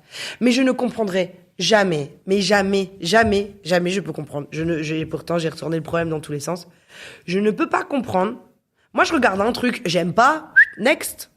Déjà, je unlike pas, je m'en fous en fait, j'aime pas, je regarde pas, je regardais le mec, tu vois, quel connard ou quel conne, et next, je passe à autre chose. Mais de là à, je unlike, et je commente pour te dire qu'en fait, ce que tu fais, c'est de la merde. Je ne comprends pas, c'est quoi ta vie en fait? Tu sais, j'ai jamais, tu sais, c'est quoi ta vie? Elle ressemble à quoi en vrai? Ce temps dépensé, c'est un truc qui m'échappe complètement. Je sais pas. Et donc, du coup, j'ai très peu de trolls. Mais parce qu'en fait, c'est quand même difficile. Je suis difficilement attaquable. Je travaille, frère. Je fais des choses, je mets les gens en avant. Je pense que je sais plutôt de quoi je parle, tu vois ce que je veux dire. Et même si les gamins de 14 ans... Donc des fois, j'ai des gamins de 14 ans. Ouais, c'est qui la selle, la yeuve? Et t'as envie de dire, frère, si t'écoutes du rap, c'est peut-être grâce à moi aussi, entre autres. Tu vois ce que je veux dire. T'étais même pas né, mais t'étais même pas... Tes parents se connaissaient même pas déjà, tu vois. Mais... Donc ça, c'est un peu relou. Et puis parce que la France connaît pas l'histoire des gens. Connaît pas sa propre histoire. C'est les Français ont une mémoire politique de 10 minutes, musicale de 30 secondes, tu vois. Enfin, donc du coup... Mais je m'en fous, je suis pas frustrée. Je la garde, celle-là. Ah bah oui. Et en fait, les trolls, en général, le peu de trolls, si je les laisse, ils se font défoncer par tous mes supporters, tu vois ce que je veux dire? Et après, je tège. Mais non, mais en vrai, tout cas, ça répond à ton énergie et que j'ai juste vu. T'as l'air d'un con, tu vas attaquer quelqu'un de bienveillant, pourquoi faire? Mais on les voit même pas. J'ai surtout vu beaucoup J'ai 99,5% de likes et de mentions j'aime, même sur la chaîne YouTube de... Ouais, mais parce qu'en fait, quelque part, le mec qui va être aigri, frustré, tu vas t'attaquer à un mur, en fait, tu vois. Non, donc rage dans me parle même pas de lui. Non, mais c'est vraiment la bonne énergie que tu dégages. Donc c'est pour ça que les gens, ils vont pas, je crois. Je crois que les personnes... Bien sûr qu'il y a des gens qui me détestent, c'est évident. Il y a un truc, je te raconte une anecdote, c'est drôle. Bah oui, en plus, tu sais. Alors, il y a des gens qu'on a identifiés, hein, donc garde tes amis près de toi et tes ennemis encore plus près, on a gardé ça fort en tête, mais au-delà de ça, je finis par avoir de l'affection pour cette personne. Sur la chaîne YouTube Légendes urbaines, il y a une personne, mais c'est pas comme sur les réseaux. Enfin, attends, on se perd, parce que là, tu me parles de je te parle de troll. Il y a une personne, je ne sais pas qui est-ce, mais je te jure, j'ai de l'affection. C'est-à-dire que maintenant, je l'attends, son unlike, qui s'est abonné à la chaîne. J'ai à peine le temps de uploader et de déprivatiser la vidéo, qui fait 40 minutes, 3 minutes, 1 minute, 1h30, on s'en fout. À la seconde, mais je te jure hein, que dans les 3 premières minutes du déblocage de la vidéo, il y a une personne qui unlike. Ça veut dire qu'en fait, cette personne est sur toutes les vidéos que je poste. Et cette personne est évidemment anonyme. Mais cette personne me fascine. Pour moi, c'est un cas d'école. C'est-à-dire qu'en fait, la personne, parce qu'on parle de troll. T'es tellement obsédé au point, mais en fait, je la kiffe, cette personne. T'es obsédé au point de t'abonner et d'attendre qu'il y ait une notification, tu vois ce que je veux dire, de légendes urbaines pour surtout unliker dès qu'il y a un truc sans même avoir vu le contenu, en fait. C'est-à-dire que tu unlikes Sofiane Pamar qui joue au piano sur lequel je suis pas. Et tu te dis, voilà, les trolls, à un moment donné, sincèrement, je suis triste pour eux et c'est qu'ils sont à un stade dans leur vie ou dans leur âme ou dans leur élévation, ou dans leur sagesse. Il leur reste encore beaucoup de travail. On va le retrouver, on va l'inviter. Non, mais je te dis, j'ai de l'affection même pour cette personne parce que je trouve ça triste, en fait. Au final, c'est Oui, mais triste. attends, moi, je veux revenir à ton storytelling. Ça m'intéresse beaucoup plus. Mais tu me parlais des trolls, donc tu m'as démarré. Non, oui, mais c'était surtout les positifs. Parce que j'ai été regardé, quoi. Je te suis de toutes les façons. Et j'ai vu qu'il y avait beaucoup d'affection. Qu'il y avait beaucoup de bons retours de tes messages, de tes émissions, de ta franchise, de ton franc-parler et tout ça. Et j'ai trouvé ça super lourd parce que je te suis, mais je veux pas lire forcément les commentaires. Et quand je les ai lus, j'ai dit, oh, lourd. Ça fait plaisir. Moi qui te suis de loin et qui t'encourage à ma façon, de voir qu'il y en a qui l'écrivent. J'ai trouvé ça cool, quoi. J'ai des témoignages assez dingues. Je te cache pas que c'est un truc, et de partout. Du monde entier, puisque je suis sur des trucs mondiaux, quoi, tu vois. Et, je pense pas en mériter autant tout le temps, mais je crois qu'en fait, si les gens me donnent du love, déjà c'est parce que je leur en donne, parce que j'essaie d'en donner à mes invités ou j'essaie de donner du love dans ce que je fais. Je pense que c'est parce que je suis, comme tu le dis, naturelle. Je suis naturelle. T'as vu, à un moment donné, je fais de la télé, non, tu fais ton truc. Radio. Mais attends, c'est normal. parce que il y a une légende urbaine qui va arriver, mais avant légende urbaine, tu es encore à Tropic FM. Ouais, Tropic et RFI. Et du coup, même ça, tu vois, ça veut dire que c'est de la physique quantique, en fait. Je suis la petite de Claudie Siard, qui est juste une montagne, tu vois, et sur le continent, c'est juste, tu sais, c'est un vrai leader d'opinion, etc. Et en fait, très vite, je deviens, tu vois, on est plusieurs chroniqueurs, mais je deviens un peu, tu vois, son bras droit. Je finis aussi par le remplacer entre-temps, tu vois, quand il part. Et j'ai pas le quart, ni le centième de la culture de Claudie, tu vois, qui est un érudit, qui est un mec extrêmement cultivé et brillant, et qui est une Rolls, comme on le dit en radio. Sauf qu'encore une fois, je crois que moi, je passe mon temps à mettre en avant les gens, à raconter des histoires de vie. Et puis, je suis naturelle. Tu vois, en radio, t'as plusieurs façons de faire les choses. C'est bonjour, et aujourd'hui, alors, on va gagner le t-shirt, machin incroyable, les amis, c'est le Morning Live. Ou tu vois, ok, c'est une façon de... Après, t'as ceux qui font des chroniques et qui lisent leurs trucs. Par ailleurs, néanmoins, moi, j'ai jamais fait ça. J'ai toujours fait des bullet points. J'avais mon schéma de pensée dans la tête. Et ce qui était important pour moi, c'est d'être naturel. Et donc, t'es naturel. C'est la physique quantique. Tu envoies une énergie naturelle aux gens. Tu leur racontes une histoire. Et je crois que c'est ça aussi, les gens ont kiffé le truc, que le fait que je parle naturellement et qu'ils aient l'impression, en fait, que je sois avec eux dans leur salon, leur pinko, qui est en train de leur raconter une anecdote sur tel ou tel truc, en fait. Du coup, ça a matché, en fait. Ça a matché comme ça. Tu deviens manageuse de Kerry James. Yes. Et tu participes à un morceau. Ouais. Je le situe où dans le temps? Après les émissions de RFI? Ouais, en fait, je fais RFI, j'arrête Tropic, en fait, à un moment donné. Donc, je suis chroniqueuse sur RFI. Finalement, en télé, je continue et je fais partie d'une émission qui s'appelle Le Labo avec Sébastien Follin. Donc, c'est une quotidienne sur France-O. Là, je fais de la vulgarisation d'art contemporain. Je fais plein de trucs complètement différents. J'apprends le métier de chroniqueuse. Ça vient à toi comment? On te propose, tu tombes dessus. Non, je voir les gens, je cherche, ouais. Ah, tu provoques aussi. Ouais, parce que moi, en fait, j'ai très vite, dès Tropic FM, je me dis, ah putain, je veux ma propre émission. Je veux ma propre émission de télé. Okay. Mais tu penses bien que jamais de la vie on allait me la donner, quoi. Tu vois ce que je veux dire? Ça m'a pris 12 ou 13 ans avant d'avoir ma propre émission, quoi. Tu vois? On est en France, hein, mon ami. Donc, ça a été extrêmement dur et extrêmement laborieux. Me dit non, toi t'es mignonne, tu vas faire des chroniques. Et donc j'ai été chroniqueuse. Et en fait, donc et sur RFI et sur France-O. Et Kerry me propose de le manager parce qu'il avait arrêté avec Stéphane Catcho, avec qui il a fait un parcours incroyable pendant 7 ans. Et en fait, on se dit ok, sauf que moi j'ai radio, télé. Et en plus, moi je suis encore une fois, j'aime pas parler avec les maisons de disques, j'aime pas aller faire les déclarations de droit, scam, SDRM. C'est un retour. Je voulais plus jamais m'occuper d'artistes. J'avais dit plus jamais de ma vie. Tu vois, c'était ça aussi. Je continue à transmettre, mais là, en fait, je suis en train de m'égarer. Tu vois, je donne plus d'énergie à la vie des Brick and Lace, à la vie de X, Y, Z qu'à moi, quoi, tu vois. S'occuper d'artistes, c'est vraiment beaucoup d'énergie. sont des priorités par rapport à toi. Et moi, et en plus, tu gagnes pas beaucoup d'argent en réalité. Moi, je suis pas une bonne businesswoman. Donc, j'étais décentrée, je m'occupais pas de moi et je me suis dit, OK, je vais à nouveau m'occuper de moi. Je vais transmettre ce que les artistes font différemment, mais à travers moi, pour pouvoir me recentrer sur moi. Mais quand Kerry te propose ça, alors que c'est l'époque de l'être à la République et que le monde s'est pas amélioré entre temps, tu vois ce que je veux dire? Tu dis, c'est politique, en fait, là. C'est déjà hyper flatteur que Kerry te propose de le manager, tu vois. C'est quand même pas n'importe qui. C'est à l'époque de, je te dis, Constat amer, lettre à la République et tout ça. Et tu dis, waouh! Je peux pas refuser là. C'est un engagement, tu sais, c'est un engagement citoyen carrément. Tu vois ce que je veux dire pour moi, en fait. Et donc, du coup, on décide de monter une team avec Marie Odigé, qui a sorti des albums pour Kerry, mais qui est une grande manageuse, qui a managé Ayo, Jean-Louis Murat, plein de gens, Bissona Bisso, Kofi Olomide, enfin. Et Marie, elle est très forte pour, tu vois, tout ce qui est business, administratif et machin. Donc, du coup, on a monté une équipe de management. Et donc, j'ai travaillé avec Kerry pendant 3 piges.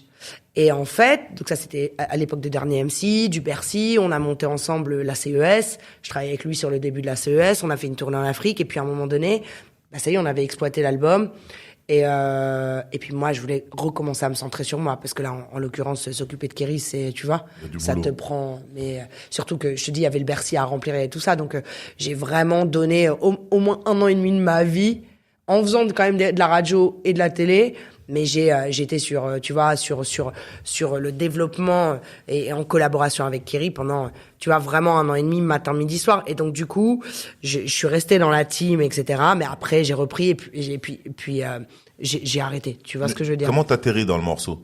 De Musique Nègre. Ouais, c'est une idée de vous deux, ton intro. C'est une idée de Kerry. C'est une idée de Kerry. C'est une idée de Kerry. C'est une idée de Kerry, qui, un soir, Kerry. Il s'y prend toujours très à l'avance. Il m'a fait la même chose pour PDM avec, j'étais en Côte d'Ivoire, je me suis retrouvée à 2h du matin en train d'enregistrer un texte dans un maquis à Abidjan, tu vois ce que je veux dire, pour faire la voix, tu vois, parce qu'en fait, il venait de percuter et qu'il fallait mixer le lendemain, tu vois, donc il m'a fait un peu la même chose quand même, tu vois. Je me souviens, c'était un jour, je suis passée au studio de Teufa, j'étais avec Florent Malouda, qui est un pote, et qui avait contribué à la CES, à la tournée à la CES.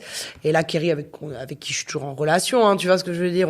J'ai écrit des bios pour lui, j'ai fait sur le dernier album, je crois, sur Je rappe encore, j'ai fait une série de mini-documentaires, machin, reportage. C'est vrai qu'après, tu vois, c'est la famille, donc Kerry, dès qu'il peut collaborer avec ses amis d'une façon ou d'une autre, il le fait, en fait. Tu vois ce que je veux dire? Donc, on s'est jamais quitté, en fait. Même si j'ai le management, c'était terminé depuis très longtemps, il est managé par Lisa, et c'est super. Et là, ce jour-là, il me dit, putain! Eh ouais, mais ce serait trop bien que tu viennes faire une voix, machin, hein. Et donc, lui, il avait écrit une partie, on a retravaillé le texte ensemble, tu vois. Et donc, il avait son idée de, tu vois. Et du coup, on a réécrit ça en 1 heure, bim, bim, tu vois. Et c'est quoi qui l'intéressait? Ton timbre de voix? C'est ta position par rapport à la politique, à ta vision des choses, parce que moi ce que j'avais retenu, c'était ton timbre. Ouais, quand j'entends, je fais c'est le timbre à Juliette. C'est peut-être.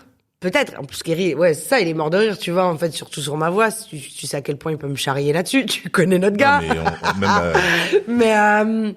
Non, je sais pas, je pense qu'il y a plein de choses. En fait, Kerry, il a envie de donner de la sophore, en même temps Musique Nègre, tu vois, c'est quand même, tu vois, des combats, moi, dans lesquels je suis aussi, clairement, même si je suis pas du tout militante, etc. En tout cas, c'est des questions qui me concernent et sur lesquelles j'échange beaucoup. Moi, j'ai pas besoin d'avoir un statut de militant ou d'être reconnu en tant que. D'ailleurs, je ne le suis pas. Comme ça, les choses sont claires. Je suis dans mon coin. Je fais ce que j'ai à faire. J'en parle avec mes amis. S'il y a des choses à faire, on fait. Fin de l'histoire. Je suis pas du tout dans ce genre de posture. C'est pas, tu vois, je suis pas là, moi, en fait. Mais du coup, Kerry, qui me connaît par cœur, il sait très bien. Donc, ces histoires avec, tu vois, ça, Raphaël, Antoven, tout ça, c'est quand même des historiques. Quand on s'est mangé des rafales avec, l'autre, de Nice, Estrosi, Ciotti, qui nous ont clashé, etc. C'est quand même des situations que j'ai eu à gérer, moi, ça, tu vois. Donc, il y a cette cohérence-là. Il y a Musique Nègre, évidemment, il faut une journaliste qui est la journaliste ou le journaliste plus proche de Kerry que moi. Personne, moi, tu vois, en fait. Il y a le fait que lui aussi m'a vu bosser, il m'a vu évoluer, tu vois. C'est-à-dire que c'était très drôle un jour. J'avais arrêté le labo et on est au Claudie Show avec Claudie et on faisait une espèce de late show, tu vois, et où on avait plein d'invités et Kerry est invité ce jour-là. Mais Kerry, il m'avait jamais entendu Il m'avait jamais vu faire du billet d'humeur en télé. Là, c'était en télé. Mais il m'avait jamais entendu, en fait. Il avait jamais vu mon travail. Et je sentais, c'était une pression pour moi parce que je manageais Kerry à ce moment-là. Je pars sur un billet d'humeur. C'était à l'Alhambra. Il y a 400 personnes dans le public. Il y a Kerry qui est là. Je fais un billet d'humeur autour de lui, etc. C'est une pression, en fait. Parce que, déjà, je suis son manager, donc il s'agit pas de l'afficher et de faire un truc claqué, tu vois ce que je veux dire, parce que je le fichais, en fait. Et ensuite, je sens que Kerry lui-même a peur. Tu sais, comme quand tu t'es proche des gens et t'as juste peur qu'ils se viandent, en fait, tu vois. Ouais. T'as peur d'être déçu, t'as peur que ce soit pas bien, tu vois ce que je veux dire. Parce que tu les aimes, c'est tes amis, et je voyais Kerry, je le voyais dans un moment de solitude, dans un oula, où est-ce qu'elle va, où, machin. Et en fait, il a kiffé.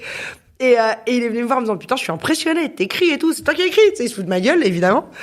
Et j'ai senti qu'il était fier et qu'il était content. J'ai réussi à apprendre ce nouveau métier. Parce que forcément, tant que tu l'as pas vu, t'es sceptique et t'attends de voir, avec bienveillance. Et je crois qu'à partir de ce moment-là, voilà. Et donc, Musique Nègre, ouais, après, je suis pas dans sa tête, mais on l'a fait pour Musique Nègre, on l'a fait pour PDM. Et puis, évidemment, ouais, ma voix, elle est reconnaissable. Mais tu sais qu'il y a beaucoup de gens qui ont pas capté au départ que c'était moi. Surtout qu'en plus, dans le clip, on était déguisés en mode tard les années 60, tu vois. Et il y a encore des gens qui me disent, mais ce serait pas toi, en fait, la meuf de Musique Nègre. Et je dis, bah ouais. Mais il y a plein de gens qui ont pas percuté sur le fait que c'était moi, non. Ouais. Après, j'ai fait les scènes, j'ai fait les zéniths et tout ça avec lui, tu vois. Ah, tu l'as fait aussi sur scène. J'ai fait quoi? J'ai fait Zénith. Ouais, je me demande même si j'ai pas fait Bercy, je sais plus. Ouais, je l'ai fait sur scène, ouais. Ouais. Et ça, c'est un truc de ouf. Ça, c'est gaulerie quand t'as tout le public qui dit le texte à ta place et tout. Moi, j'avais peur. Mais ça me fait penser à tes débuts. T'es venu voir une scène. T'es venu voir du monde. T'as vu? Ça t'a fait un déclic. Ouais. Et là, 15 ans, 20 ans après, tu te retrouves toi sur scène à parler au public. Et c'est un délire. Et maintenant, moi, à titre personnel. C'est-à-dire qu'en plus, tu vois, grâce à RFI, très vite, l'émission de Claudie est tellement lourde, en fait, sur le continent africain que je me retrouve, moi, à présenter des shows. Et c'est ça. Moi, je suis une JO du Club Med. Ouais, non, mais l'Afrique, c'est devenu ton terrain de jeu. Ouais. Tu voyages beaucoup en Afrique, t'es beaucoup invité, ou t'as beaucoup d'activités sur le territoire africain. Raconte-nous un peu. Caribéen et africain. Caribéen et africain. Aussi, ouais. Attends, pour pas que je me perde, là, on finit avec Kerry. Kerry, là, c'est fini, tu sors du management. Mais je suis toujours sur RFI et je présente des shows entre temps. Sur le continent, ça m'arrive, tu vois, d'aller présenter les Caraïbes et tout ça, pour Trace, tu vois. Et c'est vrai que les gens te voient en tant que journaliste, etc. Mais moi, je suis une kermesse, tu le sais, tu me connais, tu vois. Encore une fois, quand je suis journaliste, mais quand je suis dans le divertissement, je suis dans le divertissement et je l'assume complètement. Moi, tu vois, je suis une ch'ti, t'as vu. Et nous, on faisait la queue leu, tu vois. J'ai été adoptée par des blancs ch'tis du nord de la France. On est des kermesses, c'est dans notre ADN, c'est ça, nous. C'est ça, notre vie, tu vois. Et donc, du coup, moi, je suis un clown. Donc, j'aime trop ça. C'est gaulerie, en fait. Et donc, très vite, je me suis retrouvée sur des festivals, des concerts, des trucs en Afrique ou dans les Caraïbes, à hoster des shows. Les gens étaient archi contents de me voir en vrai parce qu'ils connaissaient ma voix, mais ils m'avaient jamais vu, tu vois. Puis, on était moins sur les réseaux sociaux, tout ça. Et puis, moi, très vite, je me suis rendu compte que je kiffais, en fait. C'est super marrant quand t'es sur scène, à présenter des shows, tout ça. Surtout que, moi, je sais encore une fois que je fais la différence parce que t'as beaucoup d'animateurs, ils arrivent sur scène, c'est un défilé de mode. Tu sais, leur phrase, elle dure, elle fait des kilomètres. Oui, on dit constitutionnellement, nous allons recevoir son excellence étincelante. La personne fait un défilé, regardez mon beau costume que j'ai acheté pour la scène. Mais c'est claqué, frère. En fait, t'es là pour divertir les gens. Les gens sont venus voir des artistes, ils sont pas venus te voir toi en tant qu'animateur. Toi, t'es là supposé leur faire passer le temps, tu vois, entre les deux artistes et les changements de plateau. Et donc moi, du coup, forcément, j'arrive en kermesse, tu vois, sur basket, clac, clac, clac, on rigole. Je fais danser les gens, on fait des blagues, des trucs. En même temps, je leur parle, je dis des choses. Mais l'exercice, il est chambé parce que, certes, t'as peur la veille. Tu vois, en Guinée, il y a pas longtemps, j'avais présenté le show de Maître Gims. 90 000 personnes au stade. C'est ce que c'est, 90 000 personnes dans un stade.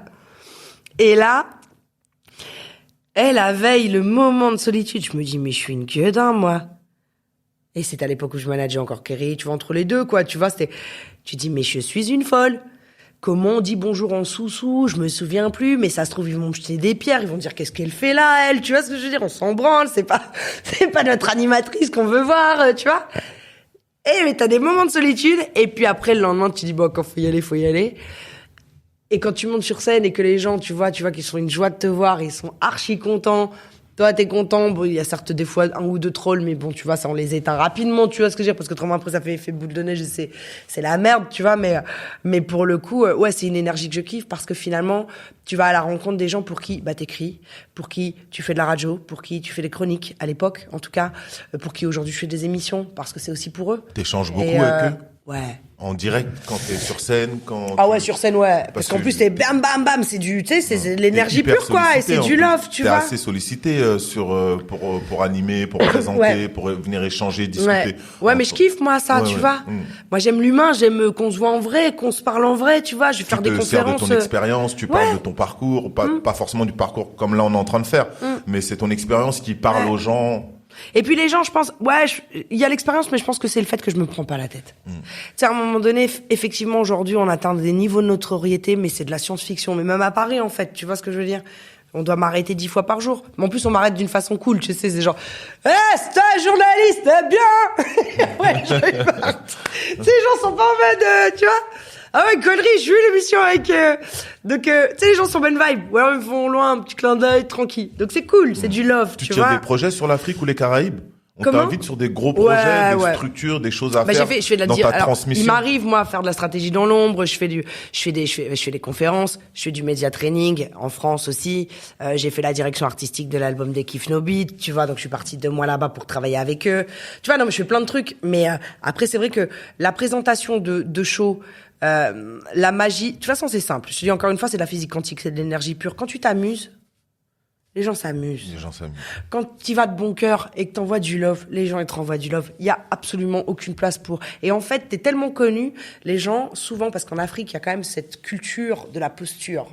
En France aussi, mais où d'un seul coup t'es connu, faut cesser la culture du boss, faut arriver, faut être bling, faut être machin. Moi je suis pas comme ça en fait. J'arrive, je suis en kermesse et en fait d'un seul coup le peuple dit aïe, Tati elle est comme nous en fait. Tu sais, elle s'en fout, elle se prend pas la tête, tout ça, machin.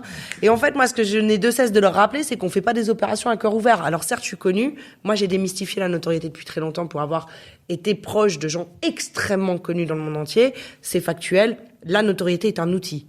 Et cet outil-là, il doit être utilisé pour passer des messages, pour donner de la vibe aux gens. C'est pas une fin en soi. J'ai jamais rêvé d'être connue dans ma vie. Ça n'est pas, tu vois, ça n'est pas une fin en soi. C'est un but absolu pour beaucoup de gens d'être une star. Sans même faire quelque chose les nouvelles générations. qui justifie le fait d'être une resta, tu vois. Mais pour moi, être une resta, c'est un outil pour pouvoir parler au plus grand nombre et pour pouvoir envoyer et passer des messages auprès du plus grand nombre. Et les gens le reçoivent quand tu le fais simplement et quand tu te mets au niveau des gens, parce que c'est pas parce que je suis connue que je suis pas au même niveau que tout le monde. Je suis exactement au même niveau que tout le monde, tu vois. Et je ne m'écoute pas parler, je suis pas sur mes côtes, en fait. Tu vois, on est là, moi je suis là pour vous servir. C'est cool, je suis là pour vous donner de la vibe. Je vais pas te demander quelle est ta transmission, je pense que toute l'heure là, elle est transmise, elle est transmission. Donc l'amour. En fait, au final, si je dois le réduire en un truc, c'est l'amour en fait. L'amour et puis le travail, la rigueur, être avide de savoir, la gratitude. Essayer toujours d'aller plus loin, de se tirer vers le haut, parce qu'on est quand même dans des périodes où en fait c'est de la médiocratie, où on nivelle par le bas. Essayez, même si c'est super dur, grosse flemme, crise existentielle, tout ce que vous voulez, ou difficulté dans la vie, essayez quand même toujours de vous tirer vers le haut. Rendez-vous compte de la chance qu'on a quand même d'être en vie, c'est plutôt chouette. Et puis l'amour, parce que je pense qu'en fait, moi je suis une grande révolutionnaire et je pense qu'il n'y a pas plus révolutionnaire aujourd'hui que d'être dans l'amour en fait, tu vois. C'est ton projet ? C'est un projet de vie. Qu'est-ce que tu aimerais faire? C'est une évidence en fait. Je rebondis là pour te dire, est-ce que tu as un projet autour de ça, de cette transmission-là d'affection?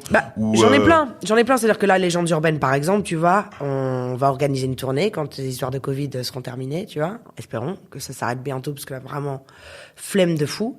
À un moment donné, là, l'idée, c'est de faire un plateau. On a déjà beaucoup de propositions de dates. Tout d'un seul coup, nous, on sait qu'on peut... La dernière fois, j'étais à Kinshasa, il y avait 4 ou 5 000 personnes, on n'était même pas encore en télé, tu vois ce que je veux dire? Je sais que l'émission, elle a pris grave du power. À Brazzaville, on a fait 10 000 personnes. Donc je sais qu'on peut, nous, délocaliser l'émission, mettre des artistes du pays en avant, et être face à 20 ou 30 000 personnes. Donc ça, c'est une grosse kermesse, une grosse tournée qu'on prépare, tu vois, qui me tient à cœur. Mais là-dedans, par exemple, moi, je tiens absolument, au cours de cette tournée, à travailler avec les talibés, les microbes, comme en Côte d'Ivoire on aime les appeler, ce qui me paraît inadmissible en fait, qu'on puisse appeler des enfants microbes alors que si c'est des enfants de la rue, c'est parce que les adultes ont merdé, hein, donc je trouve que tu n'appelles pas un enfant microbe, enfin t'appelles personne microbe en fait, tu vois, un être humain n'est pas un microbe. C'est pas par rapport au film?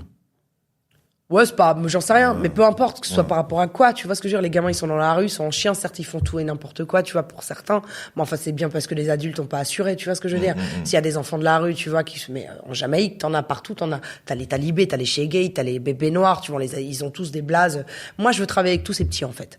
Donc sur la tournée par exemple, et ça c'est des trucs, je me suis vachement rapprochée d'associations, etc., qui travaillent avec les petits de la rue, tu vois, parce que sur la tournée, par exemple, Légendes urbaines, on va prendre, et j'ai vu avec mon équipe, mon réalisateur va prendre un petit avec lui, moi je vais prendre un petit avec moi, le mec des lumières va prendre un petit avec lui, et on va former ces gamins. Et on va leur montrer qu'ils valent quelque chose, tu vois. Bravo. On va essayer de leur redonner de la force. Et en fait, l'idée c'est ça, c'est de faire des choses, et en même temps, de faire des choses, de s'amuser, de capitaliser quand même, parce qu'à un moment donné, il faut bien vivre, etc. Et puis, faire vivre l'émission, mettre un maximum de gens en avant, mais à travers cette notoriété, à travers ça, essayer de faire des actions. Et puis après, j'ai plein de projets. J'ai des projets où moi, j'ai envie depuis toujours, parce qu'on m'a toujours cantonné dans le rap. Faut pas mentir, c'est ça le truc, c'est que moi, j'ai proposé plein de pilotes d'émissions où j'ai interviewé des Claude Chirac, des François-Xavier de Maison. Tu vois, en plus, tu sais que je connais beaucoup de monde, donc c'est des gens en plus qui viennent quand je les interviewe, tout ça. Et on m'a toujours dit, vas-y, va faire du rap, toi, c'est mieux, tu vois. mais ça c'est la France, tu vois. Puis moi j'ai une petite triplette, je suis non blanche, je suis une meuf. Enfin, tu vois, à un moment donné, j'ai proposé énormément de programmes qui n'ont rien à voir avec le rap, et on m'a toujours remballé en me disant vas-y.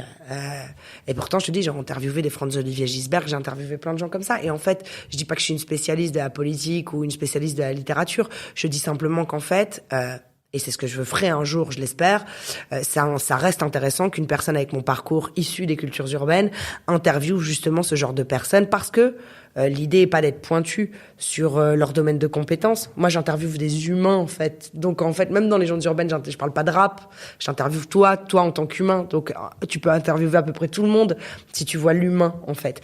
Et donc, j'ai envie de faire des émissions qui fédèrent un peu et où on réunit, en fait, des politiques, des rappeurs, Ginette Boulangère, un tel qui a fait un film, machin, et où, en fait, on fait une joyeuse kermesse un peu en mode années 80, peu façon rock and roll, tu vois ce que je veux dire. Nous c'est une kermesse, etc. Donc ça c'est le genre de projet dont j'ai envie depuis très longtemps, que je réussirai à faire, j'espère, un jour.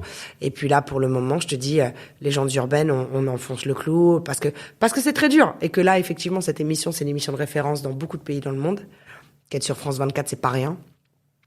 C'est comme la BBC ou CNN, hein, tu vois. France 24 c'est 356 millions de foyers touchés dans le monde, c'est-à-dire qu'il y a pas un pays qui ne diffuse pas France 24. Tu vas dans des aéroports, des fois les gens à Dubaï me font des captures d'écran de l'émission dans l'aéroport ou à l'hôtel ou machin. Ça tue, tu vois. Moi, je me rends pas compte de ça, mais c'est cool. Et en plus, on est entre deux JT. C'est une chaîne de géopolitique, de JT. Donc, du coup, quand tu reçois Kalash Criminel, tu vois ce que je veux dire, ou Maes, ou je ne sais qui, tu vois ce que je veux dire, entre un politique, un auteur, ou machin, et entre deux JT, tu dis, ouais, c'est cool, parce qu'en fait, les mecs sont respectés et sont reçus exactement de la même façon qu'un politique, etc. Donc, on avait besoin de ça.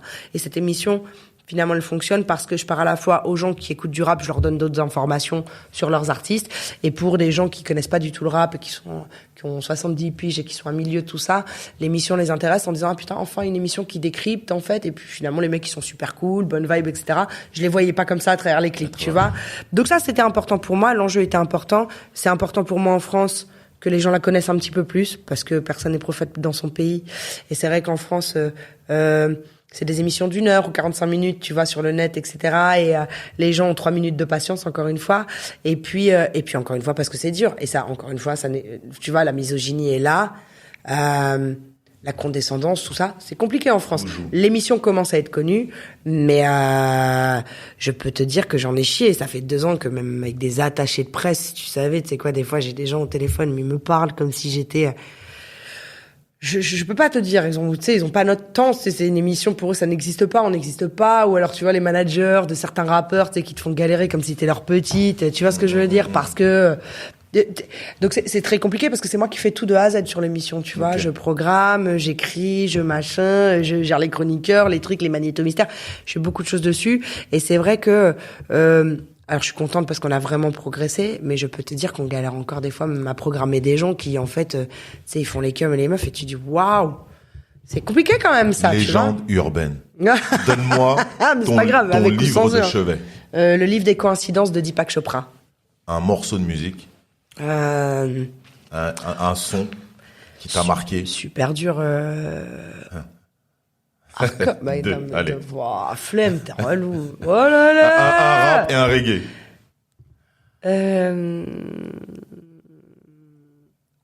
C'est dur. Mais comment tu peux me faire un truc sais, pareil? T'aimes trop le son. C'est une galère, mais bien sûr. Donne-moi un artiste. Alors. Ouais, non. Ok, je peux t'en donner plusieurs. Ok.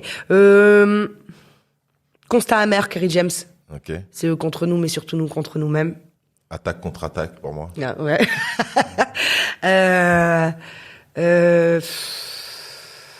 En reggae, Max Romeo, Chase the Devil.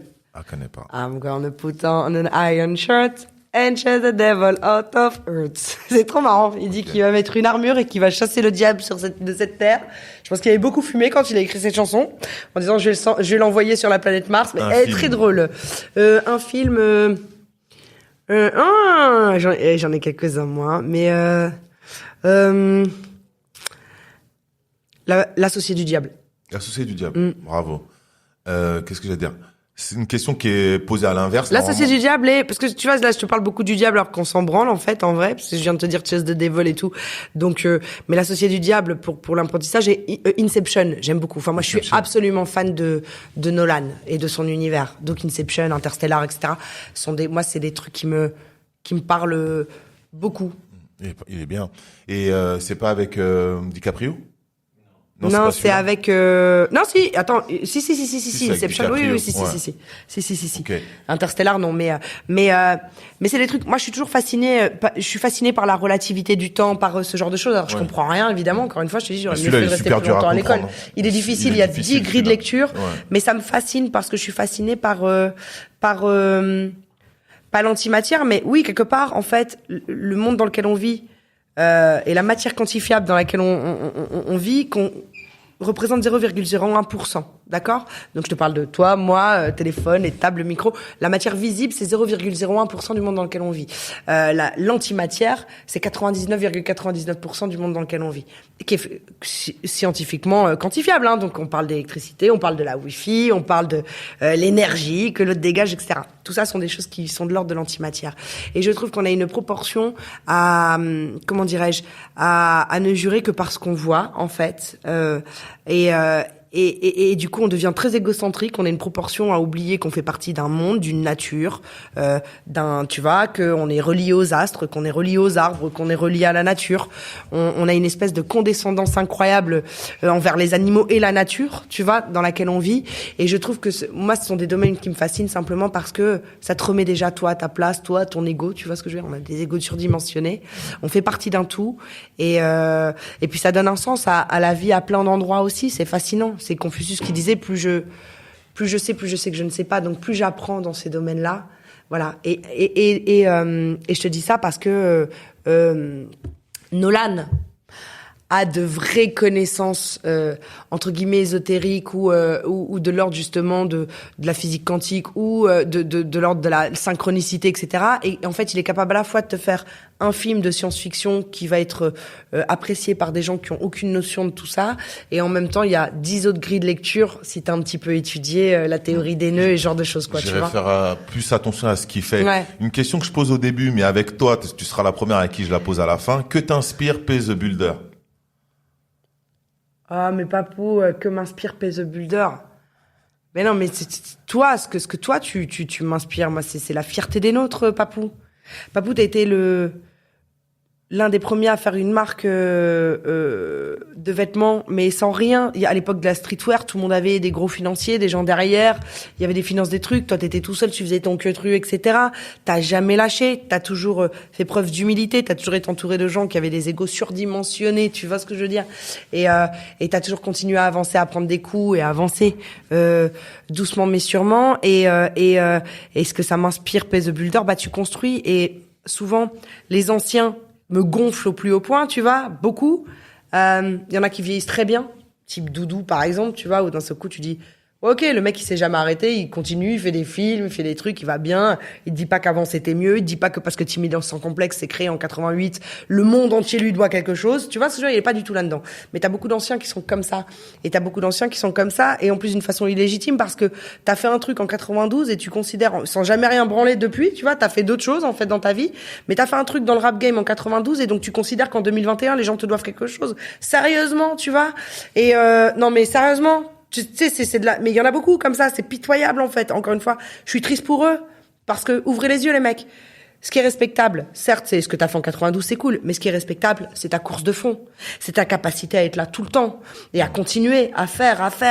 Parfois tu brilles pas, c'est pas grave, mais la façon dont tu sais rester là au cours des années. Et Et c'est ça, Pay the Builder. Et c'est ça ce que tu fais, Papou. T'as été dans le Peura. T'as fait la marque African Armure, dont, tu vois, avec très peu de moyens. T'as continué, t'as jamais lâché. Parfois, t'as eu des hauts, des bas, des machins. Aujourd'hui, bim, tu fais le podcast parce que et tu restes fidèle à toi-même. Et en fait, au final, quand on met tout bout à bout, bah, en 20 ans, t'as fait plein de trucs. T'as été l'un des premiers aussi à mettre en valeur, mais parce que ça, c'est ta culture, tout ça. Mais le Mali, à mettre en avant l'Afrique. T'as été l'un des premiers à dire, hey, il y a du flow, hein, là-bas, les mecs, etc. À l'époque où c'était pas du tout la hype. Tu vois ce que je veux dire? T'as été l'un des premiers à revendiquer ton panafricanisme, tu vois. Là où tout le monde le fait parce que c'est la hype aujourd'hui. Donc, voilà, t'as fait cette course de fond. Et donc, Pay the Builder, c'est de la construction et la construction, bah, elle commence le jour de notre naissance jusqu'à notre mort. Et toi, t'as jamais arrêté et tu l'as toujours fait humblement.